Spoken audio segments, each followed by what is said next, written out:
முழு மனுக்குலத்துக்கும் சத்துருவாக இருந்த பிசாசை கல்வாரி சிலுவையிலே இயேசு ஜெயித்தார். அவனை ஃபேஸ் பண்ணிட்டாரு. இப்போ வசனம் சொல்லுது, இஸ்ரவேலின் ராஜா உன் நடுவில் இருக்கிறார். எந்த சூழ்நிலைக்குள்ள நம்ம போறோமோ அந்த சூழ்நிலையில கர்த்தர் நம் நடுவில் இருக்கிறார். இந்த சூழ்நிலை எனக்கு பிடிக்கலன்னு சொல்லிட்டு என்னை விட்டு என்ன செய்ய மாட்டாரு, விலகி போகவே மாட்டார். இது வந்து ஒரு வாக்குத்தத்த வசனமா நான் உங்களுக்கு சொல்லல. வார்த்தை என்ன சொல்லுது, இஸ்ரவேலின் ராஜா உன் நடுவில் இருக்கிறார். இது வந்து ஒரு ஃபேக்ட், இது ஒரு ட்ரூத். நான் உங்கள் நடுவிலே உலாவி உங்கள் தேவனாயிருப்பேன், நீங்கள் என் ஜனமாய். இந்த ஆசீர்வாதத்தை தான் கர்த்தர் நமக்கு கொடுத்திருக்கிறார்.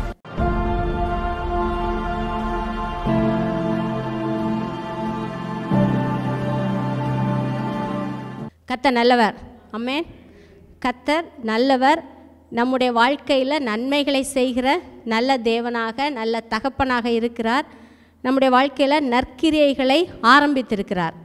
அந்த நற்கிரியைகளை, நன்மை செய்கிறதை தொடர்ந்து நம்முடைய வாழ்க்கையில் கடைசி வரை அவர் நடத்தி கொண்டு வருவார். ஏன்னா அவர் நல்லவர். அந்த நல்ல தேவனை ஆராதிக்கிறோம். இந்த நாளில் நம்முடைய தியானத்துக்காக செப்பனியா தீர்க்கதரிசியினுடைய புத்தகம் 3வது அதிகாரம் 14வது வசனத்திலிருந்து வாசிப்போம். செப்பனியா 3:14 வாசிக்கிறேன். சியோன் குமாரத்தியே கெம்பீரித்து பாடு, இஸ்ரவேலரே ஆர்ப்பரியுங்கள். எருசலேம் குமாரத்தியே நீ முழு இருதயத்தோடும் மகிழ்ந்து களிகூறு. கர்த்தர் உன் ஆக்கினைகளை அகற்றி உன் சத்துருக்களை விலக்கினார். இஸ்ரவேலின் ராஜாவாகிய கர்த்தர் உன் நடுவிலே இருக்கிறார். இனி தீங்கை காணாதிருப்பாய். அந்நாளிலே எருசலேமை பார்த்து பயப்படாதே என்றும் சியோனை பார்த்து உன் கைகளை தளர விடாதே என்றும் சொல்லப்படும். உன் தேவனாகிய கர்த்தர் உன் நடுவில் இருக்கிறார். அவர் வல்லமையுள்ளவர், அவர் ரட்சிப்பார். அவர் உன் பேரில் சந்தோஷமாய் மகிழ்ந்து தம்முடைய அன்பு நிமித்தம் அமர்ந்திருப்பார். அவர் உன் பேரில் கம்பீரமாய் களி கூறுவார். இந்த செப்பனியா புத்தகம் வாசிச்சிங்கன்னா 3 அதிகாரம் தான் இருக்குது. அதில் முதல் வசனத்துலேருந்து வாசித்து பார்த்தீங்கன்னா எந்த ஒரு வசனமுமே நல்லாவே இருக்காது. யோசியாங்கிற யூதாவுடைய ராஜாவின் காலத்தில் இந்த செப்பனியா தீர்க்கதரிசியாக இருந்து சில வார்த்தைகளை, தேவனுடைய வார்த்தைகளை சொல்கிறாரு. இஸ்ரவேல் ஜனங்கள் நியாயப்பிரமாணத்துக்கு கீழ்ப்பட்டிருந்த காலம். அந்த சமயத்தில் அவங்க நியாயப்பிரமாணத்தை மீறும்போது அதனுடைய சாபங்களை தான் அவர் நிறைய சொல்லிகிட்டே வர்றாரு. வீட்டில் போய் வாசித்து பாருங்கள். முதல் அதிகாரத்துலேருந்து எதுவுமே அவ்வளோ நல்லா இருக்காது. ஆனால் அந்த 3வது அதிகாரம் 9வது வசனத்துக்கு மேலே அந்த சூழ்நிலை அப்படியே மாறுது. இப்போ நம்ம 14லேருந்து வாசித்தோம். இதுக்கு முன்னாடி ஒரு 2 வசனங்களை வாசிப்போம். 12லேருந்து போடுப்பான். உன் நடுவில் சிறுமையும் எளிமையுமான ஜனத்தை மீதியாக வைப்பேன். அவர்கள் கர்த்தருடைய நாமத்தின் மேல் நம்பிக்கையாய் இருப்பார்கள். இஸ்ரவேலில் மீதியானவர்கள் அநியாயம் செய்வதில்லை, அவர்கள் பொய் பேசுவதும் இல்லை, வஞ்சக நாவு அவர்கள் வாயில் கண்டுபிடிக்கப்படுவதும் இல்லை. அவர்கள் தங்களை பயப்படுத்துவாரில்லாமல் புசித்து படுத்துக்கொள்வார்கள். 14. சியோன் குமாரத்தியே கம்பீரித்து பாடு, இஸ்ரவேலரே ஆர்ப்பரியுங்கள். எருசலேம் குமாரத்தியே நீ முழு இருதயத்தோடும் மகிழ்ந்து களிகூறு. இப்போ அது ஒரு நியாய தீர்ப்புக்குள்ளே, ஆக்கினைக்குள்ளாக இருந்த ஜனத்தை பார்த்து கர்த்தர் இப்போ சொல்கிறாரு. 15வது வசனம், கர்த்தர் உன் ஆக்கினைகளை அகற்றி உன் சத்துருக்களை விலக்கினார். அவங்க வாழ்க்கையில் ஒரு வித்தியாசத்தை நம்ம இங்கே பார்க்குறோம். உன் ஆக்கினைகளை, நியாய தீர்ப்புகளை, உன் மேலே இருந்த தண்டனைகளை கர்த்தர் அகற்றி உன் சத்துருக்களை விலக்கினார். இஸ்ரவேலின் ராஜாவாகிய கர்த்தர் உன் நடுவிலே இருக்கிறார். இனி தீங்கை காணாதிருப்பாய். இஸ்ரவேலின் ராஜாவாகிய கர்த்தர் உன் நடுவிலே இருக்கிறார். அதனால் இனிமேல் தீங்கை காணாதிருப்பாய். இந்த தீங்கை காணாதிருப்பாய்ன்னு சொல்கிறது தேவனிடத்திலிருந்து வருகிற தண்டனையை, ஆக்கினை தீர்ப்பை இனிமேல் நீ அடைய மாட்டாய். அதை குறித்து நீ பயப்பட வேண்டாம். அந்த தீங்கை இனி காணாதிருப்பாய். இப்போ இந்த வார்த்தை இஸ்ரவேல் ஜனங்களுக்கு மட்டும் இல்லை, நமக்காகவும் கர்த்தர் சொல்லுகிற வார்த்தை தான்.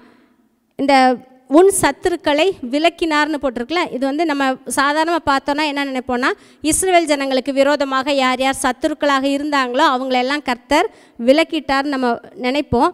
ஒரு சில ஆங்கில வேர்ஷன் பார்த்திங்கன்னா யுவர் எனிமி அப்படி தான் இருக்கும், ஒரு சத்துரு அப்படி தான் போட்டிருக்கோம். இந்த ஒரு வசனத்தை OLT டிரான்ஸ்லேஷனில் போட்டு வாசிப்போம். செப்பனியா 3:15. அந்த முதல் பகுதி மட்டும் வாசிக்கிறேன். கர்த்தர் உன் ஆக்கினைகளை அகற்றி உன் சத்துருக்களை விலக்கினார். Jehovah hath turned aside thy judgments, he hath faced thine enemy. இதில் என்னென்னா, யெகோவா தேவன், கர்த்தராகி ஆண்டவர் உன்னுடைய ஜட்ஜ்மெண்ட் நியாய தீர்ப்புகளை எல்லாம் மாற்றிட்டார், திருப்பிட்டார். உன்னுடைய எனிமியை அவர் ஃபேஸ் பண்ணிட்டார். புரியுதுங்களா? உன்னுடைய எனிமியை அவர் ஃபேஸ் பண்ணிட்டார். அதனால தான் சொல்ல, இது இஸ்ரேல் ஜனங்களுக்கு மட்டும் உள்ள வார்த்தை இல்லை. கர்த்தர் நம்முடைய எனிமியை ஃபேஸ் பண்ணார், சந்திச்சாரா? கர்த்தர் நம்ம மேலே இருந்த நியாய தீர்ப்புகளை, அந்த ஆக்கினைகளை மாற்றினார். நமக்கு விரோதமாக இருந்த கையெழுத்தை குலைத்து போட்டார். எல்லாத்தையும் நமக்கு விரோதமாக இருந்ததெல்லாம் அப்படியே டர்ன் பண்ணிட்டார். நம்முடைய சத்துருவாக இருந்த சாத்தானை சிலுவையிலே சந்தித்தார். நம்முடைய சத்துருவை அவர் ஃபேஸ் பண்ணார், நம்ம ஃபேஸ் பண்ணலை. முழு மனுக்குலத்துக்கும் சத்துருவாக இருந்த பிசாசை கல்வாரி சிலுவையில் இயேசு ஜெயித்தார். அவனை ஃபேஸ் பண்ணிட்டார். இப்போ வசனம் சொல்லுது, இஸ்ரவேலின் ராஜா உன் நடுவில் இருக்கிறார், இனி தீங்கை காணாதிருப்பாய். இப்போ புரியுதுங்களா? இந்த வார்த்தை என்னென்னா, கர்த்தர் நமக்காக ஆக்கினைகளை மாற்றினார், சத்துருவை அவர் ஃபேஸ் பண்ணார், அவரே எதிர்கொண்டார். இப்போ நம்முடைய நடுவில் வாசம் பண்ணுகிறார், இனி தீங்கை காணாதிருப்பாய். 16வது வசனம் வாசிப்போம். அந்நாளிலே எருசலேமை பார்த்து பயப்படாதே என்றும், சியோனை பார்த்து உன் கைகளை தளரவிடாதே என்றும் சொல்லப்படும். நமக்கு இருந்த பயத்தை எல்லாம் கர்த்தர் மாற்றிட்டாரு. இப்போ நமக்கு திடன் சொல்லுகிறவராக நம்முடைய பட்சத்தில் கர்த்தர் இருக்கிறார். 17வது வசனம், உன் தேவனாகிய கர்த்தர் உன் நடுவில் இருக்கிறார், அவர் வல்லமையுள்ளவர், அவர் ரட்சிப்பார். இப்போ தான் சொன்னோம், அவர் ரட்சித்துட்டாரு, எனிமி அவர் ஃபேஸ் பண்ணிட்டாருன்னு. இங்கே என்ன சொல்லியிருக்குன்னா, உன் தேவனாகிய கர்த்தர் உன் நடுவில் இருக்கிறார், அவர் வல்லமையுள்ளவர், அவர் ரட்சிப்பார். ரட்சிப்புன்னு சொல்லும்போது அது ஒன்லி பாவத்திலிருந்து மட்டும் கிடையாது. இனி எந்தெந்த கஷ்டத்தில், பிரச்சனைக்குள்ளே, தீமைக்குள்ளே போறியோ அந்த தீமையிலிருந்து ரட்சிக்க அவர் வல்லவராக இருக்கிறார். ஒரு மைட்டி வாரியராக, ஒரு பலசாலியாக உன்னை அதிலிருந்து விடுவிக்கிறவராக உன் தேவன் இருக்கிறார். அவர் உன் பேரில் சந்தோஷமாய் மகிழ்ந்து தம்முடைய அன்பு நிமித்தம் அமர்ந்திருப்பார். அவர் உன் பேரில் கம்பீரமாய் களி கூறுவார். இதுக்கு முன்னாடி வாசித்தோம் 14, சியோன் குமாரத்தியே நீ கம்பீரித்து பாடு, நீ சந்தோஷமாயிரு, உன் முழு இருதயத்தோடு கர்த்தரில் களிகூறுன்னு போட்டிருந்தது. இங்கே அதை அப்படியே கர்த்தர் சொல்கிறாரு, அவர் நம்ம மேலே வைத்திருக்கிற அன்பு நிமித்தமாக சந்தோஷமாய் மகிழ்ந்து நம் பேரில் அவர் களி கூறுகிறார். அவர் உன் பேரில் கம்பீரமாய் களி கூறுவார். நம்ம பார்க்கும்போது அவர் பாடி சந்தோஷப்படுறாரு. காரணம் என்னன்னா, அவருடைய அன்பு. தேவன் ஒவ்வொருத்தரையும் நம்ம நேசிக்கிறார், நம்முடைய நடுவில் அவர் இருக்கிறார், வல்லமையுள்ளவராக ரட்சிக்கிறவராக இருக்கிறார். இந்த ஒரு வசனத்தை மட்டும் ஆம்பிளிஃபைட் பைபிளில் வாசிச்சுட்டு நம்ம அடுத்து போகலாம். செப்பனியா 3:17. நம்ம யோசிப்போம், நம்ம பார்த்து அவர் சந்தோஷப்படுறதுக்கு என்ன இருக்குது? நம்ம என்னை பார்த்து அவர் கழிவுற அளவுக்கு அவர் யோசிச்சு பாருங்கள். அவர் வானத்தை பூமியை உண்டாக்கினவர், சர்வ அதிகாரம் உள்ள தேவன், எல்லாமே அவருடைய கண்ட்ரோலில் இருக்குது. அவர் என்னை பார்த்து சந்தோஷப்படுறதுக்கு, என் பேரில் அவர் மகிழ்ச்சி அடைகிறதுக்கு என்கிட்ட என்ன இருக்குன்னு நம்ம நினைப்போம். இதில் கொஞ்சம் வாசிச்சோன்னா இன்னும் கொஞ்சம் விளக்கமாக நமக்கு புரியும். The Lord your God is in the midst of you, a mighty one, a savior who saves. அவர் ரட்சிக்கிறவர், அவர் savior. He will rejoice over you with joy. ரொம்ப மகிழ்ச்சியோட நம்மக்கிட்ட அவர் களி கூறுகிறார். He will rest in silent satisfaction and in his love he will be silent and make no mention of past sins or even recall them. விளக்கமாக சொல்கிறாங்க, அவர் நம்ம மேலே வைத்திருக்கிற அன்பினால் சைலண்ட்டாக இருப்பார், அமர்ந்து இருப்பார்னு சொல்லியிருக்கல, சைலண்ட்டாக இருப்பார். ஏன்னா he will make no mention of past sins. நம்முடைய கடந்த கால பாவங்களை மென்ஷன் பண்ணவே மாட்டார், அதை குறிப்பிடவே மாட்டார், அதை கணக்கில் கொண்டு வரவே மாட்டார், ரீகால் பண்ணவே மாட்டார். அதனால தான் he will exult over you with singing. நம்ம பார்க்கும்போது சந்தோஷமாக பாடி அவரால் களி கூற முடியுது. கொஞ்சம் யோசிச்சு பாருங்களேன், நல்லா நீ சந்தோஷமா இருன்னு சொல்லிட்டு திடீர்னு நம்ம செஞ்ச ஒரு பழைய பாவத்தை நம்ம கண்ணு முன்னாடி கொண்டு வந்தாருன்னா அப்படியே நம்ம என்ன ஆயிடுவோம்? அப்படியே அப்செட் ஆயிடுவோம், மூட் அவுட் ஆயிரும். கர்த்தர் சொல்கிறாரு, பழைய பாவங்களை மென்ஷன் பண்ண மாட்டார், அதை ரீகால் பண்ண மாட்டார். அவர் அப்படியே பாவமே செய்யாத ஒரு நபரை போல் உங்களையும் என்னையும் பார்க்குறதுனால தான் அவர் நம்ம பேரில் சந்தோஷமாய் களி கூற முடியுது. இப்படிப்பட்ட ஒரு நல்ல தேவனை நாம் ஆராதிக்கிறோம். ஆமென். அவர் வல்லமையுள்ளவர், அவர் ரட்சிப்பார். 15வது வசனத்தில் சொல்லியிருக்கு, இஸ்ரவேலின் ராஜா உன் நடுவில் இருக்கிறார். அப்போ இந்த இஸ்ரவேலின் ராஜான்னு சொல்லும்போது நம்ம இஸ்ரவேல் ஜனங்களுடைய ராஜான்னு நினைக்கக்கூடாது. யோவான் 1வது அதிகாரம் 49வது வசனத்தில் இப்படி எழுதியிருக்கு. இயேசு நாத்தான்வேலை முதல்ல பார்க்கும்போது நாத்தான்வேல் இயேசு கிறிஸ்துவை பற்றி இப்படி சொல்கிறாரு. யோவான் 1:49. அதற்கு நாத்தான்வேல், ரபி, நீர் தேவனுடைய குமாரன், நீர் இஸ்ரவேலின் ராஜா என்றான். நாத்தான்வேல் இயேசுவை பார்த்த உடனே தெரியுது, நீர் தேவனுடைய குமாரன், இஸ்ரவேலின் ராஜா. அப்போ அந்த வசனத்தை நம்ம எப்படி சொல்லலாம்? இஸ்ரவேலின் ராஜா உன் நடுவில் இருக்கிறார்னு சொன்னால் இயேசு கிறிஸ்து என் நடுவில் இருக்கிறார், இனி தீங்கை நான் பார்க்க மாட்டேன். ஓகேங்களா? இஸ்ரவேலின் ராஜா உன் நடுவில் இருக்கிறார், இனி தீங்கை காணாதிருப்பாய். இஸ்ரவேலின் ராஜா யாருன்னா கிறிஸ்து தான், கர்த்தராகிய இயேசு கிறிஸ்து. அவர் நம் மத்தியில் இருக்கிறார். அவர் நம்முடைய தேவனாக இருக்கிறதுனால இனி தீங்கை பார்க்க மாட்டோம். இப்போ அந்த 2 வசனம், 15வது வசனம் 17வது வசனம், இது 2ஐயும் நீங்கள் பார்த்தீங்கன்னா இதில் ஒரு காரியம் இருக்குது. அவர் உன் நடுவில் இருக்கிறார். இருக்குங்களா? இஸ்ரவேலின் ராஜா உன் நடுவில் இருக்கிறார், உன் தேவனாகிய கர்த்தர் உன் நடுவில் இருக்கிறார். இப்போ இந்த வசனத்தை தான் எடுத்து நம்ம தியானிக்க போகிறோம். உன் நடுவில் இருக்கிறார், உங்கள் நடுவில் இருக்கிறவர். கர்த்தர் சொன்னார்ல, இருக்கிறவராகவே இருக்கிறேன்னு சொன்னார். இப்போ சொல்கிறாரு, நம் நடுவில் தான் அவர் இருக்கிறார். நம் நடுவில் இருக்கிறார்னு சொல்லும்போது பொதுவாக நம்ம சர்ச்சுக்கு வந்தோன்னா ஆமாம், கர்த்தர் நம்முடைய மத்தியில், தம்முடைய ஜனங்களின் மத்தியில் இருக்கிறாரு. ஏன்னா வார்த்தை சொல்லுது, எங்கே 2 பேர் 3 பேர் நாமத்தினாலே கூடியிருக்கிறார்களோ அவர்கள் நடுவில் இருப்பேன்னு சொன்னார். அந்த நடுவில் இருக்கிறார்னு சொல்கிறது கிடையாது. கர்த்தர் ஒவ்வொரு தனிப்பட்ட மனிதனுடைய, ஒவ்வொரு தனிப்பட்ட விசுவாசியினுடைய வாழ்க்கையிலையும் கர்த்தர் நடுவில் இருக்கிறார். மொத்தமான கூட்டத்தில் காங்கிரிகேஷனில் கர்த்தர் இருக்கிறது மட்டும் இல்லை, நம் மத்தியில் அவர் வாசம் பண்ணுகிற தேவன் உங்கள் நடுவில் இருக்கிறார். இப்போ கர்த்தர் நம்முடைய நடுவில் இருக்கிறார். கர்த்தர் நம் நடுவில் இருக்கிறார்னு சொல்லும்போது எந்த சூழ்நிலைக்குள்ளே நம்ம போகிறோமோ அந்த சூழ்நிலையில் கர்த்தர் நம் நடுவில் இருக்கிறார். என்னோட கர்த்தர் இருக்கிறாருன்னா நான் ஒரு சூழ்நிலைக்குள்ளே போகும்போது கர்த்தரும் எந்த சூழ்நிலையில் தான் இருப்பார், அந்த சூழ்நிலைக்குள்ளே அவர் இருப்பார். இந்த சூழ்நிலை எனக்கு பிடிக்கலன்னு சொல்லிட்டு என்னை விட்டு என்ன செய்ய மாட்டார், விலகி போகவே மாட்டார். ஏசாயா 43 அதான் தேவன் சொல்கிறாரு. 1வது 2வது வசனங்களை வாசிப்போம். ஏசாயா 43. இப்போதும் யாக்கோபே, உன்னை சிருஷ்டித்தவரும் இஸ்ரவேலே உன்னை உருவாக்கினவருமாகிய கர்த்தர் சொல்லுகிறதாவது, பயப்படாதே, உன்னை மீட்டு கொண்டேன், உன்னை பேர் சொல்லி அழைத்தேன், நீ என்னுடையவன்.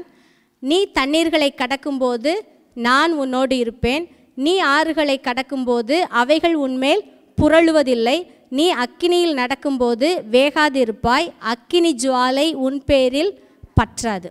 இது நமக்கு நல்லா தெரிஞ்ச வசனம், வாக்குத்தத்த வசனம். இது யாருக்குன்னா மீட்கப்பட்ட ஒவ்வொரு விசுவாசிக்கும் உரிய வார்த்தை. 1வது வசனத்தில் அதான் சொல்கிறாரு, பயப்படாதே, உன்னை மீட்டு கொண்டேன். நம்ம மீட்கப்பட்டிருக்கிறோம், இயேசு கிறிஸ்துவை விசுவாசித்திருக்கிறோம், சொந்த ரட்சகராக ஏற்றுக்கொண்டு இருக்கிறோம்னா கர்த்தர் நமக்கு சொல்கிறாரு, நீ தண்ணீர்களை கடக்கும்போது நான் உன்னோட இருப்பேன். நீ தண்ணிக்குள்ளே போயிட்டேன்றதுனால நான் விலகி போக மாட்டேன். நீ ஆறுகளை கடக்கும்போது நான் உன்னோடு இருப்பேன். நீ அக்கினியில் நடக்கும்போது வெந்து போக மாட்டேன், அக்கினி ஜுவாலை உன் பேரில் பற்றாது. பொதுவாக நம்ம சில கஷ்டமான சூழ்நிலைகளுக்குள்ளே போகும்போது என்ன நினைக்கிறோன்னா, கர்த்தர் தூரத்தில் இருக்கிறாருன்னு நினச்சி ஆண்டவரே என்னை இதுலேருந்து காப்பாற்றுங்க, விடுவீங்கன்னு சொல்லி நம்ம கண்ணீர் விடுறோம், கதறோம், நிறைய நம்ம ஜெபம் பண்ணுறோம். ஆனால் கர்த்தர் இங்கே என்ன சொல்கிறாரு, உன் நடுவில் நான் இருக்கிறேன், உன் நடுவில் தான் நான் இருக்கிறேன். நீ தண்ணியை கடக்கும்போது நானும் அதை கிராஸ் பண்ணுறேன், நீ எதை பாஸ் பண்ணி போறியோ அதில் நானும் உன் கூட வர்றேன்னு சொல்கிறாரு. இப்போது கர்த்தர் எல்லா சூழ்நிலைகளிலும் என்னோட கூட இருக்கிறாருங்கிறத தான் நம்ம தியானிக்க போகிறோம். இது ஒரு வாக்குத்தத்த வசனமாக நான் உங்களுக்கு சொல்லலை. கர்த்தர் உங்கள் நடுவில் இருப்பார். இன்னையிலேருந்து நீங்கள் எனக்கு சர்ச்சுக்கு வந்திருக்கிறீங்க, நீங்கள் கர்த்தரை தேடி வந்திருக்கிறீங்க, அல்லது இந்த செய்தியை நீங்கள் கேட்டுக்கொண்டிருக்கிறீங்க, இனிமேலும் கர்த்தர் உங்கள் வாழ்க்கையில் இருப்பார்னு நான் சொல்லலை. வார்த்தை என்ன சொல்லுது, கர்த்தர் உன் நடுவில் இருக்கிறார், இஸ்ரவேலின் ராஜா உன் நடுவில் இருக்கிறார். இது ஒரு ஃபேக்ட், இது ஒரு ட்ரூத், இது ஒரு சத்தியம். இந்த சத்தியத்தை கர்த்தர் இன்னைக்கு நமக்கு ஞாபகப்படுத்துகிறார். அவ்வளோதான். கர்த்தர் எப்போவுமே நம்ம கூட இருக்கிறார். ஆனால் நம்ம என்ன நினைக்கிறோன்னா, கர்த்தர் எங்கேயோ தூரத்தில் இருக்கிறவர் மாதிரி, அவர் வந்து என்னை காப்பாற்றணும், அவர் வந்து எனக்கு ஏதோ செய்யணும்னு சொல்லி நம்ம நினைக்கிறோம், ஜெபிக்கிறது தப்பு கிடையாது. ஆனால் கர்த்தர் இந்த சூழ்நிலையில் என் கூட தான் இருக்கிறார்னு அந்த உணர்வு, அதை நம்ம அக்னாலஜ் பண்ணுவது நம்முடைய வாழ்க்கைக்கு ஆசீர்வாதமாக இருக்கும். ஒரு சில மக்கள் ஏதாவது கஷ்டமான பிரச்சனை, போராட்டங்கள், நெருக்கடி இதுக்குள்ளே போகும்போது, அக்கினி போன்ற சில சோதனைகள் வரும்போது கிறிஸ்தவங்களை என்ன நினைக்கிறாங்கன்னா, கர்த்தர் இதை எனக்கு அனுப்பியிருக்கிறாரு, கர்த்தர் இந்த அக்கினிக்குள்ளே போட்டு என்னைய வேக வச்சு என்னை புடமிடுகிறார், என்னை சோதிக்கிறார், வறுத்தெடுக்கிறார் அப்படின்னு நினைக்கிறாங்க. அப்படி ஒரு வேளை நீங்கள் நினச்சிங்கன்னா, அதாவது கர்த்தர் அக்கினிக்குள்ளே உங்களை போக விட்டுட்டு அவர் வெளியில் நின்று வேடிக்கை பார்க்குறாருன்னு நினச்சிங்கன்னா இந்த வார்த்தையை விசுவாசிக்கவே முடியாது. ஏசாயா 43 கர்த்தர் என்ன சொல்கிறாரோ அதையும் உங்களால் விசுவாசிக்க முடியாது. செப்பனியா 3:15-17 கர்த்தர் என்ன சொல்கிறாரோ அதையும் விசுவாசிக்க முடியாது. அந்த வார்த்தைகளெல்லாம் அப்படி நம்புகிற மக்களுக்கு அர்த்தமற்ற வார்த்தைகளாக தான் இருக்கும். அவரே அனுப்பிட்டு அவர் வெளியில் நின்று வேடிக்கை பார்க்குறவர் கிடையாது. கர்த்தர் சொல்கிறாரு, நீ தண்ணீர்களை கடக்கும்போது உன்னோட இருப்பேன், நீ அக்கினியில் நடக்கும்போது நான் உன்னோட இருப்பேன். எல்லா சூழ்நிலைகளிலும் கர்த்தர் நம்மை விட்டு விலகாத தேவன், நம்மை கைவிடாத தேவன், நம் நடுவில் இருக்கிறவர். சரிங்களா? நம் நடுவில் இருக்கிறார். ஏதோ சர்ச்சில் நடுவில் இருக்கிறாரு, ப்ரேயருக்கு போனோம்னா அங்கே இருக்கிறாரு, அப்படி கிடையாது. நம் நடுவில் இருக்கிறார். ஒவ்வொரு விசுவாசியினுடைய வாழ்க்கையிலையும் நடுவில் கர்த்தர் இருக்கிறார். அதனால தான் நான் எந்த பிரச்சனைக்குள்ளே போகிறேனோ அந்த பிரச்சனைக்குள்ளே அவர் வர்றாரு. நீங்கள் எந்த பிரச்சனைக்குள்ளே போகிறீங்களோ அந்த பிரச்சனைக்குள்ளே அவர் இருக்கிறார். நம்முடைய தேவன் ஒரு காட் ஆஃப் இண்டிவிஜுவல்ஸ். ஒவ்வொருத்தர்கிட்டையும் தனித்தனியாக பேசுகிறவர், தனித்தனியாக டீல் பண்ணுகிறவர். ஒவ்வொருவருடைய பிரச்சனைக்குள்ளேயும் அவர் இருக்கிறார். இப்போ அக்கினி போன்ற சோதனைன்னு சொல்லும்போது லிட்ரலாகவே நெருப்புக்குள்ளே போனவங்கள நமக்கு தெரியும். Shadrach, Meshach, Abednego. தானியேல் 3வது அதிகாரத்தில் எழுதியிருக்கு. அதை குறித்து வாசிப்போம். நேபுகாத்நேச்சார் ஒரு பெரிய சிலையை பண்ணி வைக்கிறாரு. அந்த சிலையை வணங்கும்படி எல்லாரையும் கட்டாயப்படுத்துகிறாரு. இதில் 3 பேர் மட்டும், சாத்ராக், மேஷாக், ஆபேத்நேகோ 3 பேர் மட்டும் அதை பணிந்து கொள்ள மறுக்கிறாங்க. அதனால் தண்டனை கிடைக்குன்றது தெரிஞ்ச பிறகும் அவங்க அதை வணங்கலை. ராஜா செகண்ட் சான்ஸ் கொடுக்குறாரு, இன்னொரு தடவை உனக்கு வாய்ப்பு கொடுக்குறேன்றாரு. அப்போ அவங்க விழுந்து வணங்கலை. ஒரு சில வசனங்கள் மட்டும் வாசிப்போம். இதெல்லாம் நமக்கு தெரிஞ்ச சம்பவம் தான். 20வது வசனத்துலேருந்து வாசிப்போம். சாத்ராக், மேஷாக், ஆபேத்நேகோவுடைய உத்தரவை கேட்டு ராஜா ரொம்ப கோபமாயிட்டார். கோபமாகி அக்கினி சூளையை 7 மடங்கு அதிக சூடாக்கிட்டார். 20வது வசனம் வாசிக்கிறேன். சாத்ராக், மேஷாக், ஆபேத்நேகோ என்பவர்களை எரிகிற அக்கினி சூளையிலே போடுவதற்கு அவர்களை கட்டும்படி தன் இராணுவத்தில் பலசாலிகளாகிய புருஷருக்கு கட்டளையிட்டான். அப்பொழுது அவர்கள் தங்கள் சால்வைகளோடும் நிசார்களோடும் பாகைகளோடும் மற்ற வஸ்திரங்களோடும் கட்டப்பட்டு எரிகிற அக்கினி சூளையின் நடுவிலே போடப்பட்டார்கள். அக்கினி சூளையின் நடுவிலே போடப்பட்டார்கள். கவனிங்க அந்த வார்த்தை, அக்கினி சூளையின் நடுவிலே போடப்பட்டார்கள். ராஜாவின் கட்டளை கடுமையாய் இருந்தபடியினாலும் சூளை மிகவும் சூடாக்கப்பட்டிருந்தபடியினாலும் அக்கினி ஜுவாலையானது சாத்ராக், மேஷாக், ஆபேத்நேகோ என்பவர்களை தூக்கி கொண்டு போன புருஷரை கொன்று போட்டது. தன்னுடைய இராணுவத்தில் இருக்கிற பலசாலிகளை தான் யூஸ் பண்ணார் ராஜா. அவங்க தூக்கிட்டு போய் எப்படியோ தூக்கி எறிஞ்சிட்டாங்க. அக்கினி சூளைன்ற நடுவில் தூக்கி எறிஞ்சிட்டாங்க. ஆனால் சைடில் இருந்த அந்த சூடு பட்டு அவங்க எல்லாம் செத்து போயிட்டாங்க. சாத்ராக், மேஷாக், ஆபேத்நேகோ என்னும் அந்த 3 புருஷரும் கட்டுண்டவர்களாய் எரிகிற அக்கினி சூளையின் நடுவிலே விழுந்தார்கள். தூக்கிட்டு போனவன் வெளியில் செத்து விழுந்தான். இந்த 3 பேரும் அக்கினி சூளையின் நடுவிலே விழுந்தார்கள். தூக்கி போட்ட ஸ்பீடில் விழுந்தாங்க. அடுத்து, அப்பொழுது ராஜாவாகிய நேபுகாத்நேச்சார் பிரமித்து தீவிரமாய் எழுந்திருந்து தன் மந்திரிமார்களை நோக்கி, 3 புருஷரை அல்லவோ கட்டுண்டவர்களாக அக்கினியிலே போடுவித்தோம் என்றான். அவர்கள் ராஜாவுக்கு பிரதியுத்தரமாக, ஆம் ராஜாவே என்றார்கள். அதற்கு அவன், இதோ 4 பேர் விடுதலையாய் அக்கினி நடுவிலே உலாவுகிறதை காண்கிறேன். அவர்களுக்கு ஒரு சேதமும் இல்லை. 4ஆம் ஆளின் சாயல் தேவபுத்திரனுக்கு ஒப்பாயிருக்கிறது என்றான். போட்டு கொஞ்ச நேரத்திலே ராஜா இதை பார்த்துட்டாரு. அவர் பார்த்த காட்சி என்ன? 4 பேர் விடுதலையாய் அக்கினியின் நடுவிலே. அவங்க கொஞ்சம் சூடு குறையணுங்கிறதுக்காக அப்படி சைட்லலாம் நடக்கலை. அக்கினி நடுவில் 4 பேர் உலாவுகிறாங்க. அந்த 4ஆம் ஆளின் சாயல் கூட ராஜாவுக்கு தெரியுது. நெருப்புக்குள்ளே இருந்தால் கூட அவருக்கு தெரியுது. தேவபுத்திரனுக்கு ஒப்பாக இருக்கிறது. கொஞ்சம் யோசிச்சு பாருங்கள். அக்கினி சூளையின் நடுவில் போட்டாங்க. அது போடுறதுக்கு முன்னால் இந்த சாத்ராக், மேஷாக், ஆபேத்நேகோ 3 பேரும் சொன்ன வார்த்தை ரொம்ப முக்கியம். நாங்கள் ஆராதிக்கிற தேவன் எங்களை தப்புவிக்க வல்லவராயிருக்கிறார். ராஜாவாகிய உம்முடைய கைக்கும் இந்த எரிகிற அக்கினி சூளைக்கும் அவர் தப்புவிப்பார். போட்டால் போடுங்க, நாங்கள் செத்தாலும் பரவாயில்ல, நாங்கள் சாகுறோன்னு சொல்லிட்டு அவங்க போகலை. அவங்க சொன்ன வார்த்தை கர்த்தர் விடுவிப்பார். இவங்க எல்லாம் கட்டும்போது அவங்க மைண்டில் என்ன இருந்துச்சுன்னா, நீங்கள் கட்டுங்கடா, நாங்கள் என்ன செய்ய போகிறோம், வெளியில் வரப்போகிறோம். வெளியில் வர்றதுக்கு ரெடியாக தான் அவங்களுடைய மனநிலை இருந்திருக்கும். வெளியில் வரப்போகிறோன்றதா அவங்க மைண்டில் இருந்திருக்கும். நம்மளாம் என்ன நினச்சிருப்போம், கர்த்தருக்காக இந்த ஒரு வாழ்க்கை இது போனால் பரவாயில்ல அப்படி நம்ம நினச்சிருப்போம். ரத்த சாட்சியாக அப்படி அவங்க போகலை.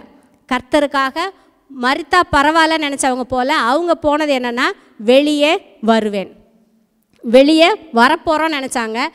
கர்த்தர் அங்கே உள்ளே இருந்தார். வார்த்தை என்ன சொல்லுது, இஸ்ரவேலின் ராஜா உன் நடுவில் இருக்கிறார், உன் தேவனாகிய கர்த்தர் உன் நடுவிலே இருக்கிறார். சாத்ராக்குள்ளே, மேஷாக், ஆபேத்நேகோவுக்குள்ளே எந்த கர்த்தர் இருந்தாரோ அவங்கள தூக்கி போடும்போது ஆட்டோமேட்டிக்காக அவரும் எங்கே தான் போகணும், நெருப்புக்குள்ளே தான் போயாகணும். புரியுதுங்களா? அவர் எங்கேருந்தோ வரலை, அவங்களுக்குள்ளே இருந்த தேவன் அங்கே தன்னை வெளிப்படுத்தி காண்பித்தார். அது வரைக்கும் அவங்களுக்குள்ள தேவன் இருக்கிறாருங்கிறது யாருடைய கண்களுக்கும் தெரியல. நெருப்புக்குள்ளே போகும்போது கர்த்தர் அதை விண்டிகேட் பண்ணி வெளிப்படையாக காண்பிக்கிறார். இவங்களுடைய சோதனை பார்த்தா உண்மையான ஒரு அக்கினிக்குள்ளேயே போனாங்க. நம்முடைய வாழ்க்கையில் நிறைய சமயங்களில் அக்கினி போன்ற சோதனைகள், பிரச்சனைகள், திடீர்னு ஒரு நெருக்கடி, வியாதி அல்லது கஷ்டம், நிறைய சூழ்நிலைகள் நமக்கு வருது. அப்போ நம்ம நினைக்கிறோம் நெருப்புக்குள்ளே இருக்கிற மாதிரி தவிக்கிறேன்னு சொல்கிற சூழ்நிலைகள் வருது. ஆனால் யாருமே தீக்குள்ளே போகிறதுக்கோ தண்ணிக்குள்ளே போகிறதுக்கோ யாரும் விரும்புகிறது கிடையாது. இப்படி சோதனை வரணும், அதில் நான் ஜெயிச்சுட்டு வரணும் யாருமே விரும்புகிறது கிடையாது. ஆனால் சில நேரங்களில் விசுவாசிகளுடைய வாழ்க்கையில் பிரச்சனைகள், போராட்டங்கள் வருது. காரணம் என்னென்னா, விழுந்து போன உலகத்தில் இருக்கிறோம், நமக்கு ஒரு சத்துரு இருக்கிறான். அவன் இன்றைக்கும் ஏதாவது ஒரு விதத்தில் நம்முடைய வாழ்க்கையை டிஸ்டர்ப் பண்ணணுன்றதுக்காக தொடர்ந்து போராடிட்டு இருக்கிறான். சில நேரங்களில் அது சத்துருவுடைய சூழ்ச்சி அல்லது தந்திரம் என்பதை தெரியாமல் நம்முடைய ஞானம் இல்லாத செய்கைகளால், நம்முடைய சில தீர்மானங்கள், சில தவறுகளால் கூட நம்ம இப்படிப்பட்ட சூழ்நிலைகளுக்குள்ளே போக நேரிடுகிறது. ஆனால் அப்படிப்பட்ட சூழ்நிலையில், எந்த விதமான சூழ்நிலையில் இருந்தாலும் மனதில் நிறுத்த வேண்டிய ஒரு காரியம், என் தேவன் என் நடுவில் இருக்கிறார். நான் எந்த சூழ்நிலைக்குள்ளே போகிறேனோ, கடன் பிரச்சனையாக இருக்கலாம், ஒரு பெரிய பாரமாக இருக்கலாம், இதிலேருந்து விடுதலை அடையவே முடியாதுன்ற சூழ்நிலையாக இருக்கலாம், அல்லது வேலை பார்க்குற இடத்துல ஒரு பெரிய நெருக்கடியாக இருக்கலாம், வியாதியாக இருக்கலாம், என்ன பிரச்சனையாக இருந்தாலும் அதுக்குள்ளே போகும்போது என் கர்த்தர், என் தேவனாகிய கர்த்தர் என்னோட இருக்கிறார். இந்த சூழ்நிலைக்குள்ளே அவர் இருக்கிறார். இந்த சூழ்நிலைக்குள்ளே அவர் இருக்கிறாருங்கிற உணர்வு தான் நம்மை ஜெயிக்க வைக்கும். அந்த விழுந்தாங்கள்ல, விழுந்தவொன்னே அவங்கள தூக்கி நிறுத்தினதே அவங்க கூட இருந்த தேவ பிரசன்னம். அவங்க ஏதோ ஒரு மூலையில் அப்படி சுருண்டுட்டு உட்கார்ந்துருக்கிறத ராஜா பார்க்கல. ராஜா பார்க்கும்போது எப்படி இருந்தாங்க, விடுதலையோட உலாவிக்கிட்டு இருந்தாங்க. அப்போ அவங்க உலாவும் போது நிச்சயமாக சந்தோஷமாக சிரிச்சுட்டு தான் நடந்திருப்பாங்க. கொஞ்சம் யோசிச்சு பாருங்களேன், அவங்க மைண்ட் எவ்வளோ சந்தோஷமாக இருந்திருக்கும். 7 மடங்கு ராஜா கோவப்பட்டு சூடாக்கின ஒரு அக்கினிக்குள்ளே நடக்க முடியுது, என்னால் நடக்க முடியுது அப்படின்னா எவ்வளோ சந்தோஷம் எனக்குள்ளே வரும். சிரிச்சிருப்பாங்க, ஸ்மைலிங் ஃபேஸாக தான் இருந்திருப்பாங்க, பாட்டு பாடிக்கிட்டு இருந்திருப்பாங்க. அவங்க பாடினது ஒரு வேளை ராஜாவுக்கு கேட்கல, ஆனால் அவங்க பாடி கர்த்தருக்கு நன்றி சொல்லிக்கிட்டு தான் இருந்திருப்பாங்க. காரணம் என்னென்னா, கர்த்தருடைய ப்ரெசன்ஸ் அவங்க பார்க்குற விதத்தில் அவங்களுக்குள்ளே வந்தாச்சு. இப்போ அந்த கர்த்தருடைய 4ஆம் ஆளின் சாயல் தேவபுத்திரனுக்கு ஒப்பாக இருக்கிறாரு. இந்த 4ஆம் ஆள் அவங்களோட வாழ்க்கையில் வெளிப்படுகிறதை, மேனிஃபெஸ்ட் ஆகிறதை ராஜா பார்க்குறாரு. இதுவரைக்கும் எங்கள் தேவன், எங்கள் தேவன், நாங்கள் ஆராதிக்கிற தேவன் அவங்க சொல்லிக்கிட்டு இருந்த அந்த தேவன் யாருங்கிறத இப்போ அந்த ராஜா பார்க்குறாரு. இப்போ அந்த 3 பேருடைய வாழ்க்கையில் ஒரே ஒரு காரியத்தை தான் அந்த அக்கினி செய்ய முடிஞ்சது. என்னென்னா, அவங்கள கட்டுனாங்க பாருங்கள், அந்த கட்டுகள் மட்டும்தான் அறுந்து போச்சு. அது மட்டும்தான் அவங்க வாழ்க்கையில் டேமேஜ் ஆச்சு. வேறு எந்த காரியமும் டேமேஜ் ஆகலை. இதுக்கு அடுத்த வசனத்தை வாசிப்போம், 26. அப்பொழுது நேபுகாத்நேச்சார் எரிகிற அக்கினி சூளையின் வாசல் அண்டைக்கு வந்து, உன்னதமான தேவனுடைய தாசராகிய சாத்ராக், மேஷாக், ஆபேத்நேகோ என்பவர்களே, நீங்கள் வெளியே வாருங்கள் என்றான். அப்பொழுது சாத்ராக், மேஷாக், ஆபேத்நேகோ என்பவர்கள் அக்கினி நடுவிலிருந்து வெளியே வந்தார்கள். தேசாதிபதிகளும் அதிகாரிகளும் தலைவரும் ராஜாவின் மந்திரிகளும் கூடி வந்து அந்த புருஷனுடைய சரீரங்களின் மேல் அக்கினி பெலன் செய்யாமலும் அவர்களுடைய தலைமயிர் கருகாமலும் அவர்களுடைய சால்வைகள் சேதப்படாமலும் அக்கினியின் மனம் அவர்களிடத்தில் வீசாமலும் இருந்ததை கண்டார்கள்.